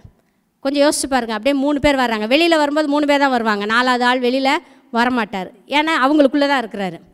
வெளியில் வர்றாங்க. தேசாதிபதிகள், அதிகாரிகள், தலைவர், ராஜாவுடைய மந்திரிகள் எல்லோரும், சாதா பொதுமக்கள் ஓடி வந்தாங்க கிடையாது, முக்கியமானவங்க தான் இவங்க எல்லாருமே. ஓடி வந்து எல்லாரும் சுற்றி நின்று பார்க்குறாங்க. ஒரு அக்கினியினுடைய மனமும் இல்லை, ஒரு ஸ்மெல்லு கூட அவங்க மேலே இல்லை. அவங்க போட்டிருந்த ட்ரெஸ்ஸு ஒன்றும் ஆகலை, அவங்க முடி கூட கருகலை. வார்த்தை சொல்லுது, அக்கினி பெலன் செய்யலை. எந்த சோதனைக்குள்ளே போனாங்களோ அந்த சோதனை அவங்க வாழ்க்கையில் எந்த சேதத்தையும் ஏற்படுத்தலை. சேதத்தை ஏற்படுத்துவதற்கு தேவன் அனுமதிக்கலை. நம்முடைய வாழ்க்கையில் எந்த சோதனைக்குள்ளே போனாலும் சரி, அதனுடைய சிறு தாக்கம் கூட, அதனுடைய சின்ன ட்ரேஸு கூட இல்லாத அளவு கர்த்தர் நம்ம வெளியில் கொண்டு வருவார். அதை விசுவாசிங்க. ஏன்னா கர்த்தர் உங்கள் நடுவில் இருக்கிறார். உங்கள் நடுவில் உங்கள் கூடவே இருந்து அந்த சூழ்நிலையை ஃபேஸ் பண்ணுகிற கர்த்தர் எந்த சேதமும் இல்லாமல் வெளியில் கொண்டு வருவார். இப்போ அவங்க வந்து வெளியில் வந்த பிறகு பேசிகிட்டு இருக்க மாட்டாங்க. நல்ல ட்ரெஸ்ஸு போட்டிருந்தேன் இன்றைக்கி பார்த்து, கொஞ்சம் அங்கங்கே தீ பட்டுருச்சு, பேசியிருப்பாங்களா? ட்ரெஸ்ஸில் ஒன்றுமே ஆகலை, அவங்க முடி கூட கருகலை. அது வந்து சாதாரணமான ஒரு இதுதான், ஒரு மதிப்பு இல்லாத ஒரு காரியமாக இருந்தால் கூட அது கூட கருகலை. எந்த மனமும் அவங்க வாழ்க்கையில் வேறுபடவே இல்லை. உள்ளே போயிட்டு வந்தாலும் 2 நாளாக ஒரே ஸ்மெல்லாக இருக்குது, சாப்பிட முடியலைன்னு சொல்லியிருப்பாங்களா? எந்த டிஃப்ரென்ஸும் கிடையாது. ஆனால் அவங்க வாழ்க்கையில் வெளியில் வரும்போது அந்த கட்டுகள் மட்டும்தான் அறந்தது. நம்ம வாழ்க்கையில் சில பிரச்சனைகள், சோதனைகள், அதுக்குள்ளே போயிட்டு வெளியில் வரும்போது சில காரியங்கள் மட்டும்தான் நம்முடைய வாழ்க்கையிலேருந்து போயிருக்கும். ஒருவேளை கோபக்காரங்களாக இருந்திருந்தோன்னா அதெல்லாம் மாறி உபத்திரவம், பொறுமையை உண்டாக்கியிருக்கும். சில நெகட்டிவான மைண்ட் செட் நமக்கு முன்னாடி இருந்துருந்துச்சுன்னா அதெல்லாம் போயிருக்கும். கொஞ்சம் அவிசுவாசம் ஏதாவது நம்முடைய வாழ்க்கையில் இருந்துருந்துச்சுன்னா அதெல்லாம் போயிருக்கும். நம்ம அடிக்கடி பயப்படுற காரியங்களெல்லாம் போயிருக்கும். ஒரு பயம் இல்லாமல் ஒரு தைரியமாக ஒரு விசுவாசத்தை ப்ரூவ் பண்ணிவிட்டு ஒரு எந்த சேதமும் இல்லாமல் தேவனுடைய நாமத்தின் மகிமைக்காக உயர்வுகளோடு வெளியில் வருவோம். ஆமென். சாத்ராக், மேஷாக், ஆபேத்நேகோ ஒரு உயர்வோடு தான் வெளியில் வந்தாங்க. வந்த உடனே ராஜா அவங்கள உயர்த்தி வைக்கிறாரு. அவங்க வாழ்க்கையில் 2 விதமாக பிரிக்கலாம் அவங்க லைஃப்பை. 3 பேருடைய லைஃபைன்னு சொன்னோம்னா, அக்கினிக்கு போகிறதுக்கு முன்னால், அக்கினிக்கு போனதுக்கு பிறகு, பிஃபோர் ஃபயர், ஆஃப்டர் ஃபயர். அக்கினிக்கு போகிறதுக்கு முன்னாடி அவங்க அந்த தேசத்தில் இருந்த எல்லாரையும் போல் ஒரு ஆள் தான், ஒரு அடிமையாக தான் இருந்தாங்க. ராஜா என்ன நினச்சாரு, இந்த 3 பேர் மேலே நான் கண்ட்ரோல் பண்ண முடியும்னு நினச்சாரு. இவங்களை என்னுடைய ஆளுகைக்குள்ளே, என்னுடைய அதிகாரத்துக்குள்ளே, என்னுடைய கட்டுப்பாட்டுக்குள்ளே நான் வைக்க முடியுன்றத ராஜா நினச்சாரு. ஆனால் அக்கினிக்கு பிறகு ராஜா மனம் மாறிட்டார். இவங்க என்னுடைய கட்டுப்பாட்டுக்குள்ளே இருக்கிறவங்க இல்லை, கடவுள் அவங்க கூட இருக்கிறார். உடனே அவர் தேசத்து ஜனங்களுக்கெல்லாம் சொல்கிறாரு, இவர்களுடைய தேவன் தான் உண்மையான தேவன், இந்த தேவனை போல ரட்சிக்கிறதுக்கு வேற ஒருவரும் இல்லை. அவங்க வாழ்க்கையில் அக்கினிக்கு போகிறதுக்கு முன்னால் இருந்ததை காட்டிலும் அக்கினியிலேருந்து வெளிவந்த பிறகு அவங்களுடைய வாழ்க்கை ஆசீர்வாதமாக தான் இருந்தது. எந்த சேதமும் கிடையாது. அவங்கள ரோட்டில் பார்க்குறவங்களாம் சொல்லியிருப்பாங்க, அந்த அவர் தான் நெருப்புக்குள்ளே போயிட்டு எரியாமல் வந்தார், சொல்லியிருப்பாங்களா இல்லையா? ஒரு புதிய அடையாளத்தை கர்த்தர் அவங்களுக்கு கொடுத்தாரு. நெருப்பில் போட்டால் கூட எரியாத ஆட்கள்ங்கிற ஒரு அடையாளத்தோடு வெளியில் வந்தாங்க. கர்த்தர் அவங்க அந்த 3 பேரையும் அவர்களுடைய விசுவாசத்தையும் கர்த்தர் விண்டிகேட் பண்ணார். இன்றைக்கி எப்படிப்பட்ட அக்கினி போன்ற சோதனைக்குள்ளே, பிரச்சனைகளுக்குள்ளே நீங்கள் போனால் கூட கர்த்தர் அதன் நடுவில் உங்கள் கூட இருக்கிறார். உங்களையும் உங்களுடைய விசுவாசத்தையும் கர்த்தர் விண்டிகேட் பண்ணுவார். கர்த்தர் அதை நிரூபிப்பார். ஆமென். கர்த்தர் நம்முடைய விசுவாசத்தை கனப்படுத்துகிற தேவனாக இருக்கிறார். ஆனால் நம்ம செய்ய வேண்டிய ஒரே ஒரு காரியம், கர்த்தர் என் கூட இந்த சூழ்நிலையில் இருக்கிறாருங்கிறத மட்டும் நம்ம அக்னாலஜ் பண்ணணும். அதை விசுவாசிக்கணும். அங்கே போய் நின்றுக்கிட்டு முறுமுறுத்தோன்னா கர்த்தருடைய பிரசன்னம் அங்கே வராது. ஏன்னா அவர் துதிகளின் மத்தியில் வாசம் பண்ணுகிறவர். முறுமுறுப்புக்குள்ளே அவர் வர முடியாது, அவருடைய கரம் செயல்பட முடியாது. சாத்ராக், மேஷாக், ஆபேத்நேகோவை அக்கினி சூளையிலிருந்து காப்பாற்றின அதே தேவன் நம்மையும் விடுவிக்கிறவர். அக்கினி நம்ம வாழ்க்கையில் எந்த சேதத்தையும் ஏற்படுத்தாது. சத்துரு நம்முடைய வாழ்க்கையில் எந்த சேதத்தையும் ஏற்படுத்த முடியாதபடி கர்த்தர் வருவார். அக்கினியான சோதனைக்குள்ளே போகிறீங்களா, அவர் அப்படியே குழுகுழுன்னு ஒரு குளிர்ச்சியான ஒரு காற்றாக உள்ளே வருவார். அக்கினின் உக்கிரத்தை அவிக்க பண்ணுவார். 3 பேருடைய வாழ்க்கையிலையும் பார்க்குறோம், ஒரு சூப்பர் நேச்சுரலான ஒரு பலத்தை கர்த்தர் கொடுத்தார். எபிரேயர் 11 வாசிக்கிறோம், விசுவாசிக்கிறவங்களால நிறைய காரியங்கள் இருக்குது. விசுவாசத்தினால பலவீனத்தில் பலன் கொண்டார்கள், அக்கினியின் உக்கிரத்தை அவித்தார்கள். அக்கினியின் உக்கிரத்தை சாதாரண மனித பலத்தை கொண்டு அவிக்க முடியாது, எதுவுமே நம்மளால் செய்ய முடியாது. ஆனால் கர்த்தர் நம்ம கூட இருக்கும்போது நம்முடைய விசுவாசத்தினால் அதை அவிக்க முடியும், எதுவும் நம்மை சேதப்படுத்தாது. எந்த சூழ்நிலையாக இருந்தாலும் அந்த சூழ்நிலைக்குள்ளே கர்த்தர் என்னோடு கூட இருக்கிறார். கர்த்தர் என்னோட கூட இருக்கிறதுனால சத்துரு என்னை எதுவும் செய்ய முடியாது. சிலுவையில் பிசாசை ஃபேஸ் பண்ணி அவர் ஜெயித்திருக்கிறார். இன்றைக்கும் இந்த சூழ்நிலையிலையும் நம்ம எதிர்த்து நிற்கிற சத்துருவுடைய கிரியைகள், போராட்டங்கள் எல்லாத்தையும் ஜெயிக்கிறதுக்கு கூடவே இருந்து அவர் ஃபேஸ் பண்ணுறாரு. தனியாக விட்டுட்டு நீயா பார்த்துட்டு வான்னு சொல்லி அனுப்புகிற தேவன் அல்ல, கூட இருந்து நமக்கு ஜெயத்தை கொடுக்கிற நல்ல தகப்பனாக இருக்கிறார். சாத்ராக் மேஷாக் ஆபேத்நேகோவுடைய வாழ்க்கையில் கர்த்தர் எதை செய்தாரோ அதை நம்முடைய வாழ்க்கையிலையும் செய்வார். அக்கினியின் மத்தியில் கர்த்தருடைய பிரசன்னம் கட்டாயம் இருக்கும். சில நேரங்களில் அக்கினி நம்முடைய வாழ்க்கையில் நேராக இருக்காது, ஆனால் அக்கினி போன்ற பிரச்சனைகள் இருக்கும். சங்கீதக்காரன் இதை அழகாக தாவீது சொல்கிறாரு. ஒரு வசனம் வாசிப்போம். சங்கீதம் 57:4 வசனம். நமக்கு தெரியும், தாவீது சவுலுடைய கைக்கு பயந்து பயந்து நிறைய வருஷங்கள் ஒளிஞ்சு வாழ்ந்தார். சவுலால் துரத்தப்பட்டார். இப்போ இந்த சங்கீதத்தில் சொல்கிறாரு 4வது வசனத்தில், என் ஆத்துமா சிங்கங்களின் நடுவில் இருக்கிறது, தீயை இறைக்கிற மனுபுத்திரருக்குள்ளே கிடக்கிறேன். அவர்கள் பற்கள் ஈட்டிகளும் அம்புகளும் அவர்கள் நாவு கருக்கான பட்டயமுமாக இருக்கிறது. நிஜ நெருப்பில் கூட நம்மளை போட மாட்டாங்க. ஆனால் இங்கே என்ன சொல்கிறாரு, தீயை இறைக்கிற மனுபுத்திரருக்குள்ளே கிடக்கிறேன். என் ஆத்துமா சிங்கங்களின் நடுவில் இருக்கிறது. நமக்கு தானியேலை தான் தெரியும், சிங்கங்களுக்கு நடுவில் இருந்தார். அவரை சிங்கங்களுக்குள்ளே போட்டாலும் அங்கேயும் கர்த்தர் கூட தான் இருந்தார், எதுவும் அவரை சேதப்படுத்தலை. இங்கே இவர் 2 சம்பவத்தையுமே தாவீது சொல்கிறாரு. என் ஆத்துமா சிங்கங்களின் நடுவில் இருக்குது. எப்போ என்னை அழிக்கலான்னு நினைக்கிற சிங்கம் போல இருக்கிற மனிதர்கள் மத்தியில் இருக்கிற தீயை இறைக்கிறாங்க, எனக்கு விரோதமான தீய வார்த்தைகளை பேசுகிறாங்க. ஒரு பெரிய அவர் தாவீது நிறைய யுத்தங்களை பண்ணவர். ஆனால் இந்த யுத்தத்தை பற்றி சொல்கிறாரு, அவர்களுடைய பற்களை ஈட்டிகளாக இருக்குது, அம்புகளாக இருக்குது, அவர்கள் நாவு கருக்கான ஷார்ப்பான பட்டயமாக இருக்குன்றார். சில மக்கள் அப்படிலாம் பேசுகிறவங்க இருக்காங்க தெரியுமா, அவங்க ஒரு வார்த்தை பேசினாலே 4 நாளைக்கு தூக்கம் வராது, அந்த அளவுக்கு ஷார்ப்பாக பேசுவாங்க. அப்படிப்பட்ட மனிதர்கள் மத்தியில் வாழ்ந்தாலும் அந்த சோதனையிலையும் கர்த்தர் நம்ம கூட தான் இருக்கிறார். தாவீதை கர்த்தர் ஒரு நாளும் கைவிடவே இல்லை. சவுலுடைய கைக்கு கர்த்தர் ஒப்பு கொடுக்கவே இல்லை. சவுல் ராஜாவாக இருந்து துரத்தினார், ஆனால் அவரால் எதுவுமே செய்ய முடியலை. காரணம், தாவீதுக்கு தெரியும் கர்த்தர் என்னோட கூட இருக்கிறார். தேவரீர் என்னோடு கூட இருக்கிறீர்னு சொன்னார். அந்த பிரசன்னத்துக்குள்ளேயே வாழ்ந்தார், அந்த பிரசன்னத்தோடையே சேர்ந்து வாழ்ந்தார். கர்த்தர் அவரை எல்லா தீமைக்கும் பாதுகாத்தார். கர்த்தர் நம் மத்தியில் இருக்கிறார். ஆனாலும் சில நேரங்களில் பயம் வருதுல்ல, கர்த்தர் கூட இருக்கிறார்னா கூட பயம் வருது. மார்க் 4வது அதிகாரத்தில் சீஷர்களை இயேசு சொல்கிறாரு, அக்கறைக்கு போவோம் வாருங்கள்னு சொல்லி கூட்டிகிட்டு போகிறாரு. நமக்கு தெரிஞ்ச சம்பவம் தான், வாசிக்க வேண்டாம். மார்க் 4:35-41 வரைக்கும் இருக்குது. இயேசு சொல்கிறாரு, அக்கறைக்கு போவோம் வாருங்கள்னு சொல்லி கூட்டிகிட்டு போகிறாரு. அந்த போட்டில் இயேசுவும் இருக்கிறார், கர்த்தரும் அவங்க நடுவில் இருக்கிறார். ஆனாலும் காற்றடிக்குது, புயல் வீசுது, அவங்களுக்கு படகை செலுத்தி கொண்டு போக முடியலை. பிரச்சனை, போராட்டங்கள் வருது, மூழ்கி போயிடுவோமோன்ற பயம் வருது. உடனே இயேசுவை எழுப்பி கதறாங்க. என்ன சொல்கிறாங்க, நாங்கள் மடிந்து போகிறது உமக்கு கவலை இல்லையா? படகு தண்ணியில் நிரம்புற மாதிரி இருக்குது, சுழல் காற்று அடிக்குது, செத்து போயிடுவோன்ற முடிவுக்கு வந்துட்டாங்க. அதனால சொல்கிறாங்க, நாங்களாம் செத்து போயிடுறோமே உமக்கு கவலை இல்லையா? ஏன்னா அவர் சாக மாட்டார்னு அவங்க நினச்சிருக்காங்க.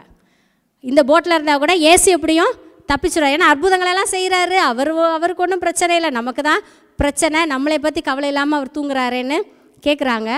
இயேசு எழுந்து காற்று அதட்டினார், இறையாதே அமைதலாயிருன்னு சொன்னார். அக்கினி நடுவில் மட்டும் இல்லை, புயல்களின் மத்தியிலையும் கர்த்தர் நம்ம கூட இருக்கிறார்.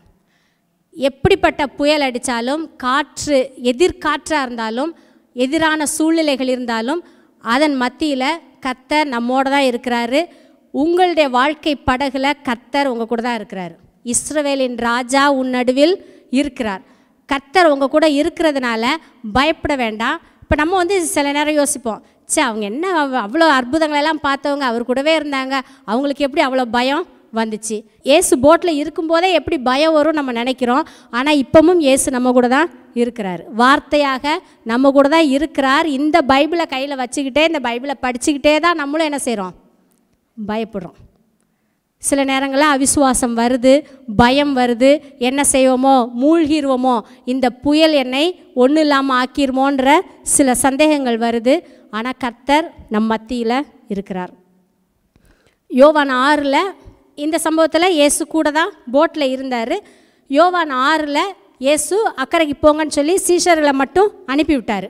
சீஷர்களை அனுப்பிட்டு இயேசு மலையின் மேலே ஏறி ப்ரேயர் பண்ணிகிட்ருக்கிறாரு. நைட்டெல்லாம் ஜெபம் பண்ணிகிட்ருக்கிறாரு.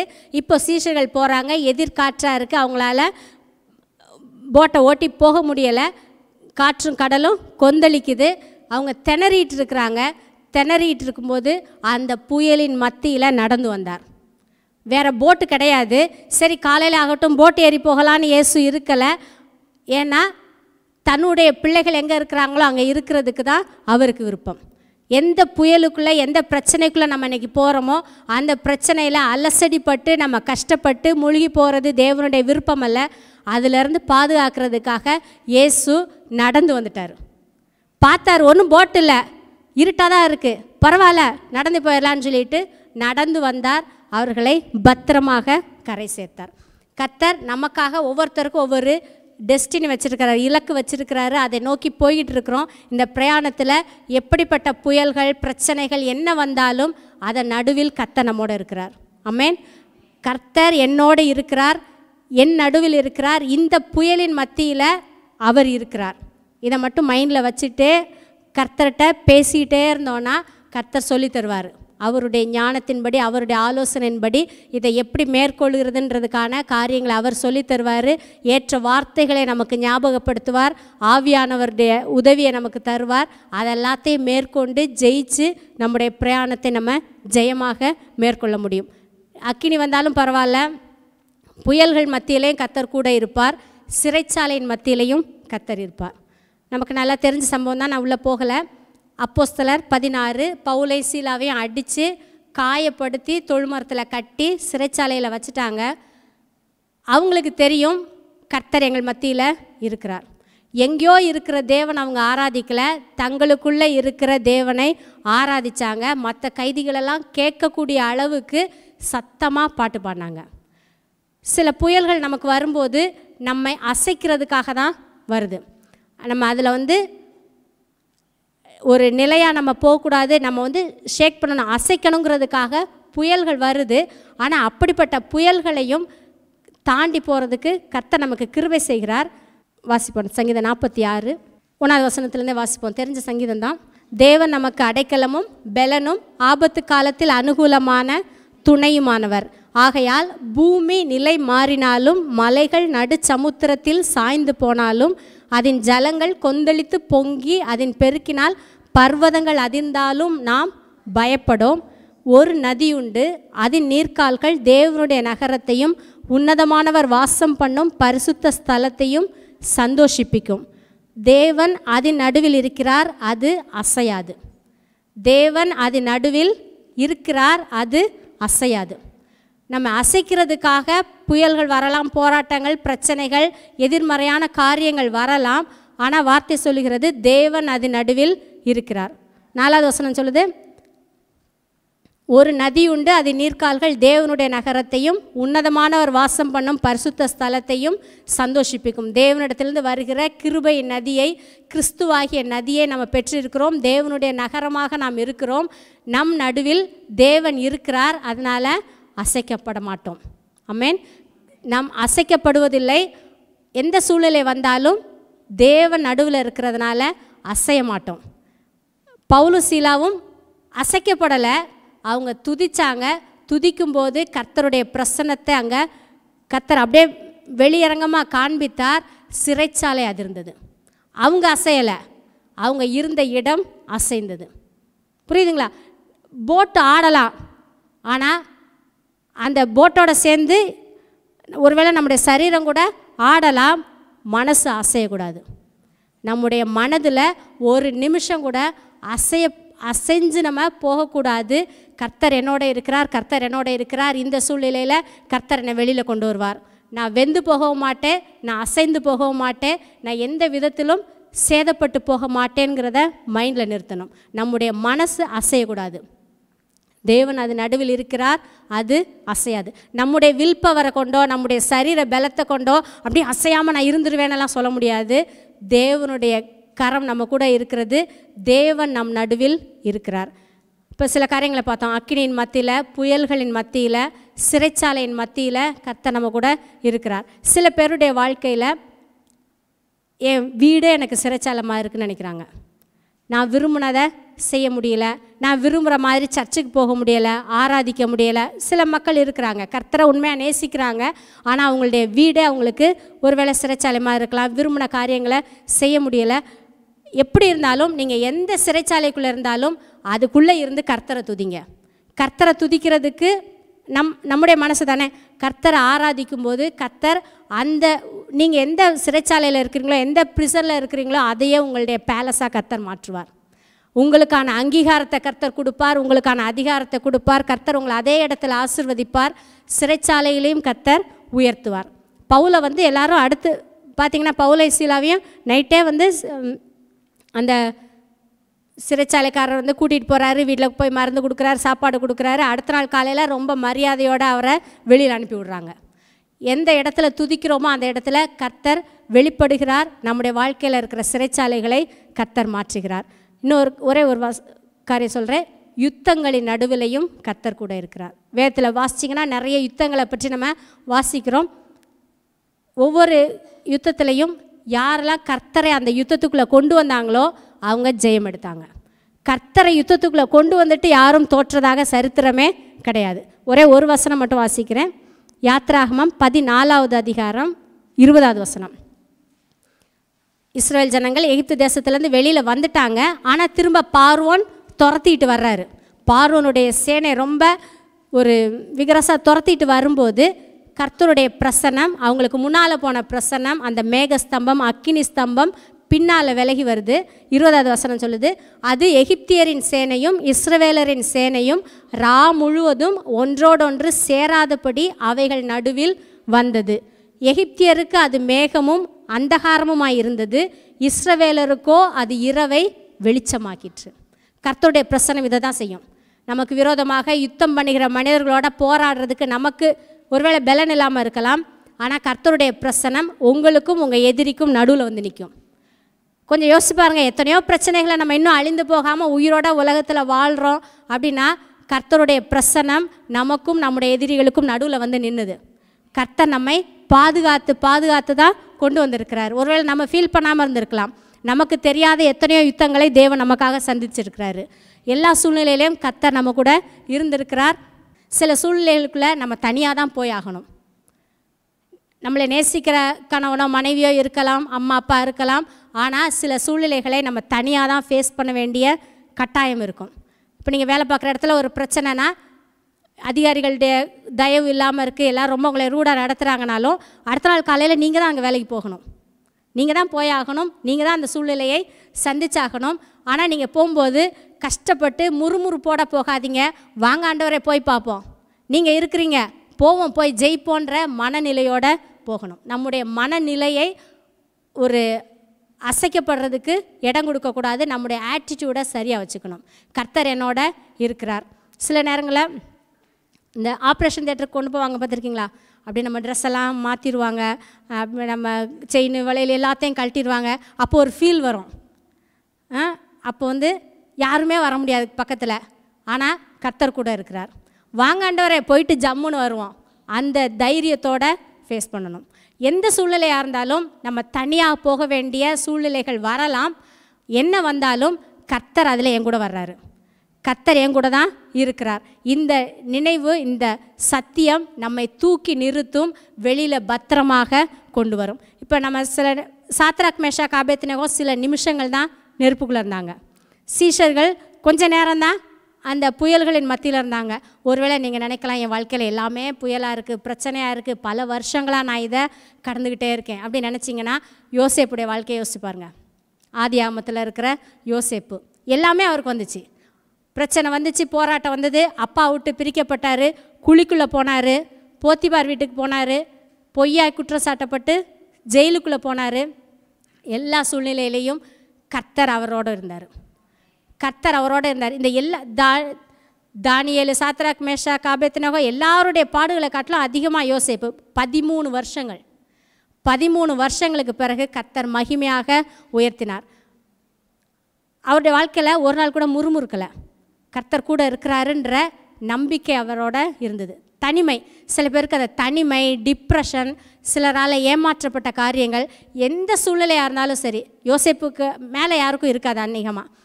எந்த சூழ்நிலையாக இருந்தாலும் கர்த்தர் அதிலிருந்து வெளியில் கொண்டு வருவார், உயர்த்துவார். கர்த்தர் என் நடுவில் இருக்கிறார். யோசேப்புடைய வாழ்க்கையில் கர்த்தர் சென்டராக இருந்தார். அப்பா வீட்டிலே இருந்தார், குழிக்குள்ளேயும் கர்த்தர் கூட இருந்தார், போத்திபார் வீட்டிலே இருந்தார். நீங்கள் இன்றைக்கி எங்கே வேணால் இருக்கலாம், சிறைச்சாலையில் இருக்கலாம், பொய்யாய் குற்றச்சாட்டப்பட்டு நீங்கள் ஒரு வேளை அவமானத்தை, நிந்தையை சுமக்கிற சூழ்நிலையில் இருக்கலாம். இது எப்போ மாறும் நீங்கள் ஒரு எதிர்பார்ப்போடு இருக்கலாம். எந்த சூழ்நிலையாக இருந்தாலும் இதன் நடுவில் கர்த்தர் உங்கள் கூட இருக்கிறார். இதன் நடுவில் கர்த்தர் இருந்து உங்களை வெற்றி சிறக்க பண்ணுவார். பிரச்சனையின் மத்தியில் மட்டும் கர்த்தர் கூட இருக்கிறதில்ல, நீங்கள் சந்தோஷமான நேரத்துலேயும் கர்த்தர் கூட இருக்கிறார். அது ரொம்ப முக்கியம். பிரச்சனை நேரத்தில் கர்த்தர் என் கூட இருக்கார், கர்த்தர் என் கூட இருக்கிறார்னு சொல்லிக்கிட்டு வெளியில் வர்றது நல்லது. சந்தோஷமாக இருக்கிற நிலையிலையும் கர்த்தர் நம் நடுவில் இருக்கிறார். கர்த்தருடைய ஒரு கேரக்டர் என்னென்னா, எப்போவுமே நடுவில் இருக்க விரும்புகிறார். நடுவில் இருக்க தான் அவர் விரும்புகிறார். அதே நம்ம 2வது அதிகாரத்தில் ஏதேன் தோட்டத்துக்கு நடுவில் தான் ஜீவ விருட்சத்தை வச்சார். இஸ்ரவேல் ஜனங்கள் போகும்போது ஆசரிப்பு கூடாரத்தை நடுவில் ஏற்படுத்த சொன்னார். வசனம் மட்டும் சொல்கிறேன். யாத்திராம 25:8 வசனம். கர்த்தர் ஓங்கிய புயத்தினால, பலத்த கரத்தினால மீட்டு கொண்டு வந்தார். கொண்டு வந்து அந்த ஜனங்களோடைய வாசம் பண்ண விரும்பினார். இங்கே சொல்கிறாரு, அவர்கள் நடுவிலே நான் வாசம் பண்ண எனக்கு ஒரு பரிசுத்த ஸ்தலத்தை உண்டாக்குவார்களாக. அவர்கள் நடுவில் நான் வாசம் பண்ணணும். கர்த்தர் எப்போவுமே நடுவில் வாசம் பண்ண விரும்புகிற தேவன். லேவியராகமம் 26வது அதிகாரம் 11-12 வசனம் வாசிப்போம். கர்த்தர் இதில் பார்த்தோன்னா நிறைய ஆசீர்வாதங்களை சொல்கிறார். லேவியராகமம் 26லேருந்து பார்த்தோன்னா 1வது வசனத்திலேருந்து தேவனுடைய வார்த்தைக்கு, அதாவது நியாயப்பிரமாணத்துக்கு கீழ்ப்படிஞ்சு நடந்தால் வரக்கூடிய ஆசீர்வாதங்கள் வரிசையாக நிறைய சொல்கிறாரு. எல்லா பகுதியிலையும் ஆசீர்வாதம். அந்த எல்லா ஆசீர்வாதத்தினுடைய ஒரு பீக்கா, உச்சகட்டமாக 11-12வது வசனத்தில் சொல்கிறாரு, உங்கள் நடுவில் என் வாசஸ்தலத்தை ஸ்தாபிப்பேன், என் ஆத்துமா உங்களை அரோசிப்பதில்லை. அப்படின்னா என் ஆத்துமா உங்களை வெறுக்காது, உங்கள் மேலே விருப்பமாக இருக்கிறேன். நான் உங்கள் நடுவிலே உலாவி உங்கள் தேவனாயிருப்பேன், நீங்கள் என் ஜனமாயிருப்பீர்கள். இதுதான் இஸ்ரவேல் ஜனங்களுக்கு கர்த்தர் கொடுக்குற ஆசீர்வாதத்தில் அதிகபட்ச ஆசீர்வாதம். தானியத்தை கொடுப்பாரு, திராட்சை ரசத்தை கொடுப்பாரு, எதிரிகளை கொடுப்பாரு, எல்லாமே கொடுப்பாரு. ஆனால் இதுக்கு முதல் வசனம் வாசிச்சிங்கன்னா, இந்த வருஷத்து பலன் வந்துருச்சுன்னு சொல்லிட்டு பழைய வருஷம் விளைஞ்சதெல்லாம் நீங்கள் விலக்கி போட்டுருவீங்க. அதெல்லாம் வேண்டாம், வேஸ்ட்டுன்னு போட்டுட்டு புது வருஷத்து பலனை சாப்பிடுவீங்க. அந்த அளவு நிறைவு, சம்பூரணம் இருக்கும். நான் உங்கள் நடுவிலே உலாவி உங்கள் தேவனாயிருப்பேன், நீங்கள் என் ஜனமாயிருப்பீர்கள். இந்த ஆசீர்வாதத்தை தான் கர்த்தர் நமக்கு கொடுத்துருக்கிறாரு.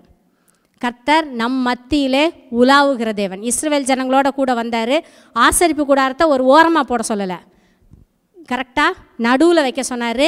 இந்த பக்கம் 3 கோத்திரம், அங்கே 3 கோத்திரம், இந்த பக்கம் 3 கோத்திரம், இந்த பக்கம் 3 கோத்திரம், ஒரு சிலுவை வடிவத்தில் எல்லா கோத்திரங்களுக்கு நடுவில் கர்த்தர் வாசம் பண்ணார். அந்த தேவன் உலகத்துக்கு வரும்போது யோவான் 1வது அதிகாரம் சொல்லுது, அந்த வார்த்தை மாம்சமானது, கிருபையினாலும் சத்தியத்தினாலும் நிறைந்தவராய் நமக்குள்ளே வாசம் பண்ணினார். நமக்குள்ளே, இன் த மிட்ஸ்ட் ஆஃப் அஸ், நமக்குள்ளே அவர் வாசம் பண்ண விரும்பி வந்தார். அது அவருடைய பெரிய கிருபை. நம்மக்கிட்ட வாசம் பண்ணுறதுக்கு, நம்மளை போல ஒரு மனுஷனாக வர்றதுக்கு அவர் வந்தார். நம் மத்தியில் உலாவி நம்முடைய தேவனாக இருக்கிறது அவருக்கு பிரியம். அவர் நம்முடைய தேவன்னு சொல்கிறதுக்கு வெட்கப்படலைன்னு வார்த்தை சொல்லுது. நம்ம பாவிகளாக இருந்தோம், துரோகிகளாக இருந்தோம், தேவனுக்கு சத்துருக்களாக இருந்தோம். நம்முடைய தேவன்னு சொல்கிறதுக்கு அவர் ஒரு நாளும் வெட்கப்படவே இல்லை. அப்படிப்பட்ட ஒரு நல்ல தேவன் நம் மத்தியில் இருக்கிறார். இப்போது இந்த புதிய உடன்படிக்கைக்குள்ளே கர்த்தர் நம்ம இன்னும் ஆசீர்வச்சிருக்கிறாரு. வெறும் ஆசரிப்பு கூடாரத்திலேயோ தேவாலயத்துக்குள்ளேயோ இல்லை, நமக்குள்ளேயே வாசம் பண்ணுகிறார். திருத்துவத்தினுடைய 3வது நபராக இருக்கிற பரிசுத்த ஆவியானவர் என்றென்றைக்கும் நமக்குள்ளே வாசம் பண்ணும்படி ஒரு தேற்றரவாளனாக அந்த சத்திய ஆவியானவரை கர்த்தர் நமக்குள்ளேயே கொடுத்துருக்கிறார். அவர் தங்குகிற வாசம் பண்ணுகிற ஆலயமாக தான் நம்ம இருக்கிறோம். அப்படி நம்ம கர்த்தர் மாற்றி இருக்கிறாரு. இதை பிரச்சனை நேரத்தில் மட்டும் இல்லை, எல்லா நேரத்துலையும் அங்கீகரிக்கணும். எனக்குள்ளே ஒரு ஆவியானவர் இருக்கிறார். நம்ம விடுற மூச்சு மட்டும் கிடையாது, இது சாதாரணமானது. ஆனால் நமக்குள்ளே ஒரு ஆவியானவர் இருக்கிறாரு, நமக்குள்ளே உலாவுகிறார். கிறிஸ்துவை மருத்துவர்லேருந்து எழுப்பின அதே ஆவியானவர் நம்முடைய சரீரத்துக்குள்ளே வாசமாக இருக்கிறார். இப்படிப்பட்ட ஒரு மேன்மையான கிருபையை கர்த்தர் கொடுத்துருக்கிறாரு, நமக்குள்ளே வாசம் பண்ணுகிறார். இப்போ நம் நடுவில் இருக்கிறார். நடுவில்னு சொல்லும்போது அது சென்டர் ஆஃப் ஃபோக்கஸ், அப்படிதானே? இப்போ ஒரு சர்ச்சுனா யார் பிரசங்கம் பண்ணுறாங்களோ அவங்க எங்கே இருப்பாங்க? நடுவில் இருப்பாங்க. எங்கேயோ ஒரு ஓரத்தில் நிற்க மாட்டோம். ஒரு மேரேஜுக்கு போகிறோம், பொண்ணு மாப்பிள்ளை எங்கே இருப்பாங்க? நடுவில் இருப்பாங்க. எல்லோரும் பார்க்குற மாதிரி நடுவில் இருப்பாங்க, சென்டரில் இருப்பாங்க. யாருக்கோ ஒரு பர்த்டேனா எந்த குழந்தைக்கு பர்த்டேயோ அதை நடுவில் உட்கார வச்சுருப்பாங்க. கர்த்தர் நம் வாழ்க்கையில் நடுவில் இருக்க விரும்புகிறவர். எங்கேயோ ஒரு ஓரத்தில் அவரை உட்கார வைக்கக்கூடாது. என் வாழ்க்கையினுடைய எல்லா பகுதிகளுக்கும் அவர் சென்டராக, மையமாக அவர் இருக்கணும். எல்லா பகுதியிலையும். சில நேரங்களில் சில பேர் என்ன நினைக்கிறாங்கன்னா, என்னுடைய படிப்பு, என்னுடைய வேலை, கேரியர் அது வேறு. கர்த்தர் ஆண்டவர் சண்டே மட்டும் சர்ச்சுக்கு அல்லது கிறிஸ்டின் ஃப்ரெண்ட்ஸுக்கு நடுவில் தான் கர்த்தர், அப்படி நினைக்கிறோம். கிடையாது. நம்முடைய வாழ்க்கையினுடைய ஒவ்வொரு பகுதியிலும் கர்த்தர் நடுநாயகமாக கர்த்தர் இருக்கணும். அந்த 4ஆம் ஆள் அவங்க கூட உலாவுறத ராஜா பார்த்தார் பார்த்தீங்களா? அதே போல் நம்முடைய வாழ்க்கையில் ஒவ்வொரு பகுதியிலையும் தேவகுமாரன் கிறிஸ்துவாகிய தேவன் நமக்குள்ளே இருக்கிறவரை இந்த உலகம் காணணும். இவங்க வாழ்க்கையில் சென்ட்ராக கர்த்தர் இருக்கிறாருங்கிறதை உலகம் பார்க்கும்படியாக நம்ம வாழணும். இதுதான் கர்த்தர் நம்மை குறித்து கர்த்தருடைய விருப்பம். நம்ம பார்த்து அவர் சந்தோஷப்படுறாரு. அப்போ அந்த தேவனை சந்தோஷப்படுத்தணும். நம்முடைய வாழ்க்கையில் சென்ட்ராக வர வைப்போம். கர்த்தர் நம்மை ஒரு நாளும் வெட்கப்பட்டு போக விட மாட்டார். எந்த சூழ்நிலைக்குள்ளே நம்ம போகிறோமோ அதுக்குள்ளே அவர் நிற்பார். அதுக்குள்ளே அவரே வருவார். அவரே அதிலிருந்து நம்மை ஜெயமாக வெளியில் கொண்டு வருவார். இந்த வார்த்தைகளை கொண்டு கர்த்தர் உங்களை ஆசீர்வதிப்பாராக. ஆமென். இது எளிமையானது, ஆனால் வல்லமையானது. கர்த்தர் நம்ம மத்தியில் இருக்கிறாருங்கிற அறிவு தான் நம்மை ஜெயிக்க வைக்கிறது. நம்ம எவ்வளோதான் விசுவாசத்தை அறிந்தாலும், விசுவாச சத்தியத்தில் வாழ்ந்தாலும், சில நேரத்தில் ஏசாயா 41:10 படிக்கிறோம் இல்லையா, பயப்படாதே அப்படின்னு சொல்லும் பொழுது கர்த்தரே நம்மகிட்ட சொல்கிற மாதிரி இருக்கும். ஒரு கான்ஃபிடென்ட் இருக்கும். பயப்படாதே அப்படின்னு சொல்லி விடலை. பயப்படாதே, நான் உன்னுடன் இருக்கிறேன், திகையாதே, நான் உன் தேவன், என் நீதியின் வளர்க்கறதுனாலே உன்னை தாங்கி உனக்கு உதவி செய்வேன்னு சொன்னார். அன்றைக்கி யாக்கோபு தனியாக போகும்பொழுது எதிர்காலத்துக்கு எந்த நிச்சயம் கிடையாது. எங்கே போகிறோம், என்ன நடக்கும், எதுவுமே தெரியாது. ஏன்னா தாய்மாமனை பற்றி கேட்டிருப்பான். தாய்மாமனை பற்றி மறு தெரியாதா? கட்டாயம் தெரியும். தாய்மாமன் கில்லாடி, இவன் கில்லாடின்னா அவன் கில்லாடி. அங்கே போகும்போதே கர்த்தர் சொல்கிறாரு, பயப்படாதே, நான் உன் கூட இருக்கிறேன். அங்கே எவ்வளவோ சேதனைகள், எவ்வளவோ கஷ்டங்கள், அத்தனை மத்தியிலையும் 2 பரிவாரங்களோடு 2 ஆர்மியோடு கொண்டு வந்தார். 2 பரிவாரம்னா அன்றைக்கி ஒருத்தர் சொன்னார், 2 பரிவாரம் 2 மனைவி இல்லை, 2 படை, 2 படையோடு வந்தாவே. அதான் அந்த அர்த்தம். அந்த ஹீப்ரு வார்த்தையுடைய அர்த்தமே அது. 2 படையோடு வந்தான். போகும்போது வெறும் கோளும் கடியோடு போனார். வரும்போது 2 படையோடு வந்தார். ஒரே ஒரு காரணம், கர்த்தர் கூட இருந்தார். கர்த்தர் சொல்கிறார், அவன் உனக்கு செய்த எல்லாவற்றையும் நான் பார்த்தேங்கிறாரு. நீ சொல்லுப்பாங்கிற பார்த்தேன்னா அத்தனையும் விசிபிளாக பார்க்குறாரு. அதே தேவன் நம்மை விட்டு விலகலை. இப்போ 13 சொல்லுகிறது, அவர் உன்னை விட்டு விலகுவதும் இல்லை, கைவிடுவதும் இல்லை என்று சொல்லியிருக்கிறாரே. ஆகையால் கண்ணீர் பிடிப்போம்னா, ஆகையால் நான் திடன் கொண்டு கர்த்தர் எனக்கு சகாயர், மனுஷன் எனக்கு என்ன செய்வான் என்று சொல்லலாமே. மனுஷனோ பிரச்சனையோ சூழ்நிலைகளோ என்ன செய்யும் என்று சொல்லலாமே இருக்கு. இந்த உலகத்தில் தான் இருக்கிறோம். உலகத்தில் பிரச்சனை வராது, போராட்டம் வராதுன்னு அப்படி சொன்னோம்னா ஏமாந்துட்டோம். இந்த உலகத்தில் இருக்கிற வரை பிரச்சனைகளை ஃபேஸ் பண்ணுகிறோம். அதனால தான் விசுவாசம்ங்கிற கேடகம் நமக்கு இருக்கிறது. ஒன்றுமே இல்லை, எல்லாமே வாழ்க்கை கிறிஸ்தவன் ஆகிட்டீங்கன்னா உனக்கு பிரச்சனையே வராதுன்னு சொன்னோம்னா அப்படி வேதம் எங்கேயும் வாக்கு கொடுக்கவே இல்லை. எத்தனை பிரச்சனை வந்தாலும் அதை சந்திக்கிறோம். நாம் சந்திக்கலை, கர்த்தருடைய பலத்தை கொண்டு சந்திக்கிறோம். அந்த பலத்தை கொண்டு சந்திக்கிறோம், மேற்கொள்ளுகிறோம், தேவனுக்கு மகிமை செலுத்துகிறோம். எழுந்து நிற்போம். பிதாவே உம்மை துதிக்கிறோம், சோதரிக்கிறோம். நீர் எங்களுக்கு செய்திருக்க எல்லா கிருபைகளுக்காக, எல்லா தயவுகளுக்காக நன்றி. எங்களை நேசிக்கிற தேவன், நான் உங்களை திக்கற்றவர்களாக விடேன்னு சொன்ன கர்த்தர் ஒரு நாளும் திக்கு தெரியாமல், வழி தெரியாமல், என்ன செய்வோமோ எது செய்வோமோ என்று தயங்கி கலங்கி நிற்கிற ஒரு சந்ததி இல்லை கர்த்தாவே. எங்கள் கூடவே இருக்கிறீர். எங்களை கம்ஃபர்ட் பண்ணக்கூடிய, எங்களை தேற்றி ஆற்றி பலப்படுத்தக்கூடிய ஒரு தேவன் எங்கள் மத்தியிலே எங்களுக்காகவே எங்களுக்குள்ளே இருக்கிறதுக்காக உமக்கு நன்றி. நீர் எங்கள் தேவன் என்பதை எங்கள் வாழ்க்கையின் ஒவ்வொரு பகுதியில் நிரூபிக்கிறதுக்காக நன்றி. சத்திர எங்கள் வாழ்க்கையில் எல்லா சூழலில் வெட்கப்படும்படியாக, கிறிஸ்து மகிமைப்படும்படியாக செய்கிறதுக்காக நன்றி. உடைய கரம் வல்லமையான விதத்தில் வெளிப்படுகிறதுக்காக நன்றி. உடைய ஆளுகை இருக்கிறதுக்காக நன்றி. கலங்கவில்லை, பயப்படவில்லை, விசுவாசிக்கிறோம். விசுவாசிக்கிறன் பதறான்னு சொல்லப்பட்டிருக்கிறதே. 1000 பிரச்சனைகள், 1000 சவால்கள் மனிதர்கள் மூலமோ சூழ்நிலைகள் மூலமோ பொருளாதாரத்தில் வந்தாலும் அத்தனையும் உம்முடைய சத்துவத்தினாலே நாங்கள் ஜெயிப்போம் என்று விசுவாசிக்கிறோம். ஜெயம் கொள்ளுகிறவன் பாக்கியவான் சொல்லப்பட்டிருக்கிறதே. எங்களை ஜெயம் கொள்ள வைக்கிறதுக்காக நன்றி. இயேசு கிறிஸ்துவின் நாமத்தில் பிதாவே, ஆமேன். கர்த்தராகிய இயேசு கிறிஸ்துவின் கிருபையும் பிதாவாகிய தேவனுடைய அன்பும் பரிசுத்தாவின் ஐக்கியமும் நம் அனைவரோடு கூட இன்றைக்கும் என்றைக்கும் கிறிஸ்துவின் வருகை மட்டும் இருப்பதாக, ஆமேன். கர்த்தர்களை ஆசீர்வதித்து எல்லா தீமைக்கு விலக்கி காக்க கடவர். கர்த்தர் தம்முடைய தயவுள்ள முகத்தை உங்களும் பிரகாசிக்க பண்ணி உண்மையில் கிருபையாக இருக்க கடவர். கர்த்தர் தம்முடைய முகத்தை உங்களை பிரசன்னமாக்கி சமாதானம் கட்டளையிட கடவர். கர்த்தரோடு ஆசீர்வதித்து ஜீவனோடு சுகத்தோடு தீர்காயுசோடு 120 ஆண்டுகளுக்கு மேலாக நிறைவோடு வாழ வைப்பாராக. ஆமேன், ஆமேன்.